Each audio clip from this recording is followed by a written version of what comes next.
When August 2016 began, Paul Manafort was about 11 weeks into his job as chairman of Donald Trump's campaign. Despite the political tumult, Manafort found time that month to meet at a swank Manhattan cigar bar with someone the FBI has suggested has ties to Russian intelligence. By the time August ended, Manafort was gone, having resigned after allegations that he had received millions of dollars off the books to support pro-Russia figures in Ukraine. On the very day he was forced out, the financially strapped Manafort created a shell company that received $13 million in loans over the next few months from people or financial institutions with links to Trump. The machinations of August illustrate why Manafort is a central figure in special counsel Robert S. Mueller III's investigation. And they show why the probe has deep roots in evidence already made public, cases filed and plea deals won, that will persist even if Trump moves to fire Mueller. Manafort has pleaded not guilty to tax and bank fraud charges and making false statements, charges filed in 2 indictments, in Washington and Alexandria. His attorneys have argued that Mueller's allegations about Manafort are outside the scope of his jurisdiction in the Russian election meddling probe. In a court hearing on Thursday, Michael Dreeben, a lawyer on Mueller's team, countered that the investigation of Trump's former campaign manager was justified. He, Manafort, had long-standing ties to Russia-backed politicians. Dreeben told U.S. District Judge Amy Berman Jackson. Did they provide back channels to Russia? Investigators will naturally look at those things. An ominous sign for Manafort, and potentially for Trump himself, is the recent revelation of an August 2017 memo from then-acting Attorney General Rod J. Rosenstein specifically authorizing Mueller to investigate allegations that Manafort committed a crime or crimes by colluding with Russian government officials with respect to the Russian government's efforts to interfere with the 2016 election. The Manafort story, like so much in the Trump-Russia investigation, is a case in which many of the facts are hiding in plain sight. Mueller has released key details in court filings. Others have emerged in public documents or in interviews given by the key figures. The Mueller files and other documents suggest a pattern of collusion, money laundering and cover-up. They also show the loose oversight and vetting of Trump campaign personnel, and the multiplicity of attempts by Trump campaign officials to contact Russia-related figures, of which Manafort allegedly was part. The poignant aspect of Manafort's story is that he, like so many others in Trump's orbit, has seen his life shattered after working with Trump. Manafort is now bound in a knot of financial and legal troubles, pursued by a dogged Mueller team and subject to a court gag order that prevents him from responding directly to allegations. What follows is an attempt to weave the strands of Manafort's story into a coherent, if still incomplete, narrative. The story of Manafort's involvement in the Trump campaign begins with Thomas J. Barrack Jr., a billionaire real estate financier close to both men. After hearing Manafort's ideas for boosting the campaign following Trump's defeat in the February 2016 Iowa caucuses, Barrack forwarded Manafort's suggestions to Ivanka Trump and Jared Kushner. Barrack's cover letter described Manafort as the most experienced and lethal of managers, who would be a killer at the GOP convention. What's astonishing, in hindsight, it is that after Barrack's initial introduction, nobody from the Trump campaign attempted any serious vetting of Manafort's background. One campaign insider, speaking on condition of anonymity in order to describe its internal workings, told me he doesn't recall any serious questions being asked about Manafort's activities in Ukraine or his past links with pro-Russia figures. This lack of vetting is surprising, given that the FBI had investigated Manafort's Ukraine activities back in 2014, according to a source familiar with the Bureau's investigation who wasn't authorized to speak publicly about it. Such questions weren't posed about any Trump advisors. It was plug and play, the insider recalled, with no process for background checks. Manafort joined the Trump campaign on March 29, initially to manage the insurgent candidates planning for the Republican convention in Cleveland in July. Even as he was getting started, Manafort wanted some Russian former business associates to know he was in the catbird seat. On April 11, he sent an email to Konstantin Kilimnik, who managed his office in Kiev, to ask whether the OVD operation knew about media coverage of Manafort's growing role in the campaign, according to emails, excerpts of which were reported first by The Post and then in full by The Atlantic. Paul Manafort, candidate Donald Trump's campaign chairman, is interviewed on the floor of the Republican National Convention on July 17, 2016, in Cleveland. Win McNamee, Getty Images. Mueller's court filings help decode these references. Kilimnik matches the person A, described in a series of documents by Mueller, a foreign national, who was a close business colleague and worked in Ukraine at Manafort's company. Mueller's March 27 sentencing memo in a separate case included this startling allegation: FBI agents assessed that person A has ties to a Russian intelligence service and had such ties in 2016. Kilimnik has denied any intelligence ties, and some Manafort sympathizers argue that the FBI has overstated any real intelligence role Kilimnik might have played, and who was the OVD whom Manafort was so eager to impress. According to The Post and The Atlantic, which cited people familiar with the emails, it was Oleg V. Deripaska, a billionaire Russian oligarch and Kremlin insider. Manafort had been trying for more than a decade to woo Deripaska into various business deals, and, along with his partner Rick Gates, used funds controlled by the oligarch as their personal piggy banks, according to a lawsuit filed against the pair in January by a company controlled by Deripaska. As Trump neared the nomination in midsummer, Manafort continued to nurture his Russian ties. In a July 7 email to Kilimnik, Manafort offered, "If he needs private briefings we can accommodate." The Post wrote on Sept. 2017, quoting from the emails. Manafort didn't specify who the he was, but people familiar with the discussions told me that it was a reference to Deripaska. Mueller's team cited news reports about Manafort's past relationship with Deripaska in an April 2, 2018, court filing that noted. Open-source reporting also has described business arrangements between Manafort and a Russian oligarch, Oleg Deripaska, a close ally of President Vladimir V. Putin, quoting the August 2016 New York Times article that first revealed the alleged Black Ledger Ukrainian payments to Manafort. The prosecution memo continued that Mueller's investigation would naturally cover ties that a former Trump campaign manager had to Russian-associated political operatives, Russian-backed politicians, and Russian oligarchs. A Deripaska spokeswoman has denied that the Russian tycoon received any offer of a briefing from Manafort. In a comment to The Post last September, the spokeswoman rejected reports of Manafort's alleged emails as the work of consultants in the notorious Beltway bandit industry. Whatever his Manafort connection, Deripaska has paid a steep price for his alleged ties to the Kremlin. Deripaska's aluminum company was sanctioned by the U.S. Treasury this month. The next trading day, its shares lost half their value. Now we come to August 2016, and Manafort's political demise. On August 2, he met with Kilimnik, his partner in Ukraine, who had just arrived in New York with a message from a seeming Russian friend about the future of his country, as Kilimnik had explained it in a July 29 email setting up the meeting. Kilimnik's email referred to the mysterious figure only as the guy who gave you your biggest black caviar jar, according to The Post, an apparent reference to an unnamed Russian. Rick Gates, a former top official in Donald Trump's campaign, leaves federal court in Washington on Feb. 23. Evelyn Hochstein, for The Washington Post. Billionaire Oleg Deripaska at the St. Petersburg International Economic Forum in St. Petersburg, Russia, in June 2017. Simon Dawson, Bloomberg News. Manafort and Kilimnik met at a Manhattan cigar bar called the Grand Havana Room. The two discussed bills unpaid, the situation in Ukraine, and current news, including the perception of the U.S. presidential campaign in Ukraine, Kilimnik told The Post last June. Given Mueller's allegation about person, this meeting may represent the closest known link between a senior Trump campaign official and someone with alleged ties to Russian intelligence. It wasn't the only Moscow connection. A half-dozen Trump campaign contacts with Russia or its alleged operatives were underway roughly at the same time, the public record shows, involving foreign policy advisors Michael Flynn, George Papadopoulos and Carter Page, campaign advisor Sen. Jeff Sessions, Arala, son-in-law Jared Kushner, and eldest son Donald Trump Jr. Manafort's world began to implode on August 14, when the New York Times published an article alleging that Ukraine's National Anti-Corruption Bureau had discovered a so-called black ledger detailing $12.7 million in secret payments to Manafort to help Viktor Yanukovych, the pro-Moscow president of Ukraine who was toppled in 2014.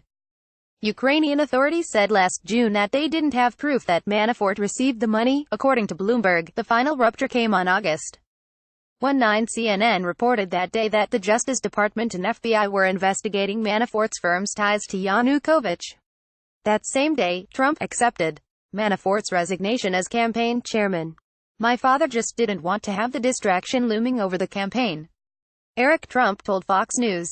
"The real problem," a campaign insider told me, was that Manafort had no personal chemistry with Trump. Manafort was in money trouble, too.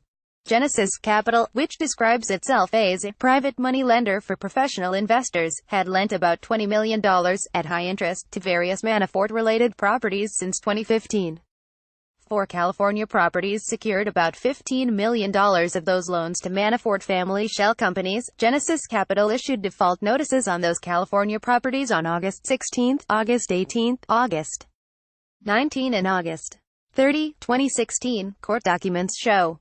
Meanwhile, Genesis had lent an additional $5.3 million in February 2016 to another Manafort shell, called MC Brooklyn Holdings, secured by a property on Union Street in Brooklyn.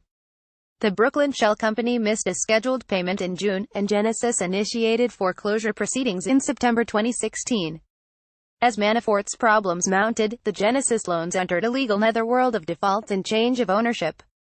Genesis Capital was sold in January 2018 to Goldman Sachs, but the Manafort loans were retained by the seller, an investment firm called Oaktree Capital Management, evidently because Goldman didn't want them.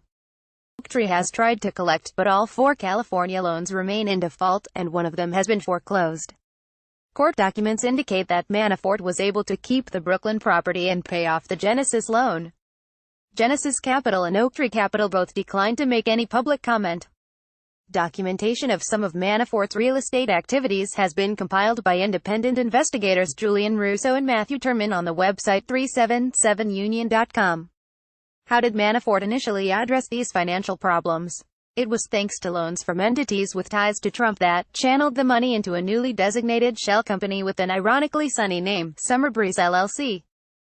Summerbreeze was registered on August 19 with New York's Division of Corporations by Manafort's real estate lawyer Bruce Baldinger, state records show. Baldinger did not respond to a request for comment on Sept. 12. Summerbreeze received a $3.5 million loan from a unit of Spruce Capital, a New York investment firm co-founded by Joshua Crane, who was Trump's partner in a real estate deal in Waikiki. Crane said in an email that the firm received the loan through a broker. He said, "I have no relationship to Manafort and have not spoken to him," adding that nobody induced us to make the loan. In December, Summerbreeze received a $9.5 million mortgage loan from Federal Savings Bank, a Chicago-based bank headed by Stephen Koch, a member of Trump's campaign economic council and later, briefly, a candidate to become Army Secretary in the Trump administration. In January, Federal Savings made 2 more loans, totaling $6.5 million, to assist Manafort, for a total of $16 million. The second loan allowed Manafort to pay off the $5.3 million Genesis loan, according to a person familiar with the transaction who wasn't authorized to speak publicly. Koch's business career had been boosted by Howard Lorber, chief executive at Vector Group, another member of the campaign economic council and a man Trump once described as one of his 2 closest friends. Lorber's firm was an early investor in Koch's Federal Savings Bank, and in 2014, through his Douglas Elliman real estate brokerage, Lorber formed a partnership called D Capital with Koch's Bank. It soured the next year, and Lorber found a new mortgage banking partner in Citizens Bank. Interestingly, Citizens Bank, too, lent money to Manafort and his wife, extending them a $3.4 million loan in March 2016, the month Manafort signed on with Trump. A Federal Savings Bank spokeswoman in February denied any wrongdoing in the loan and said Koch's Bank was cooperating with Mueller's investigation. Lorber, through a spokesperson, declined to comment. But according to a Lorber associate who requested anonymity because the associate was not authorized to speak on the record, Howard had no involvement with or knowledge of the loans. As Manafort began juggling to pay off his debts in August 2016, he also started crafting a public relations strategy to explain his Ukrainian connections. According to exhibits filed in December 2017 by Mueller in the Manafort case, the deposed campaign chairman was exchanging emails on August 21 with his business partner Gates, about narratives that might explain the Ukraine investigation. Manafort said they needed such responses on 1. Cash ledger, 2. FARA, an apparent reference to the Foreign Agents Registration Act, 3. Russia. In a few weeks, Gates had gathered detailed responses on these and other problems. Gates pleaded guilty in February to conspiring with Manafort on a fraud scheme, and to making false statements. He's awaiting sentencing. By September 2016, the Manafort team's effort to tidy up the record of its Ukraine dealings had drawn in a lawyer named Alex van der Zwaan, who pleaded guilty in February to lying to the FBI about his dealings with Gates and was sentenced this month to 30 days in prison. "What I did was wrong," he told the judge at his sentencing. Van der Zwaan is another link in Mueller's chain of evidence. According to the sentencing memo in the case Mueller brought against him, Van der Zwaan on Sept. 12 received an email in Russian from the ubiquitous person A suggesting that they exchange a few words through encrypted communications. Van der Zwaan became increasingly involved in the efforts by Gates to spin the story of the Ukraine investigation, the memo says. Attorney Alex Van der Zwaan arrives at federal court in Washington on Feb. 20. Bill O'Leary, The Washington Post, and where was Manafort in the days after the August 19 rupture? He vanished from the news media frenzy in New York and went vacationing with his old friend Barack. Barack invited Manafort because he felt sorry for a longtime acquaintance who was so depressed after his firing, a knowledgeable source told me. Barack had chartered the boat from a wealthy Italian businessman named Flavio Briatore, promoter of the Benetton fashion empire and, as it happens, host of the Italian edition of The Apprentice. Barack was cruising off the Greek coast with 5 friends from his company, Colony North Star. Manafort is said to have spent much of the time on board sleeping and talking about possible future business deals in China. Barack had known Manafort for more than 40 years. The two first met in the mid-1970s in Lebanon. They stayed in touch, and in 1996, they met with Abdul Rahman al-Assar, a Lebanese financier and arms dealer at his Paris home to discuss a possible deal to acquire a French bank, according to testimony that surfaced in a 2012 French magistrate's investigation of Assar. Barack has been a deft financial player, moving among different Middle East connections without being tied to any single one. His firm sold properties in Sardinia to a subsidiary of the Qatar Investment Authority and recently helped build a showplace home in Los Angeles for former Qatari Prime Minister Hamad bin Jassim Al Thani. Barack is also close friends with Saudi and Emirati officials, including the United Arab Emirates ambassador to Washington, Yusuf Al-Otaiba. Barack has known Trump for nearly as long as he has Manafort. The two began working together in 1988, when Barack was representing the owner of the Plaza Hotel, which Trump wanted to buy.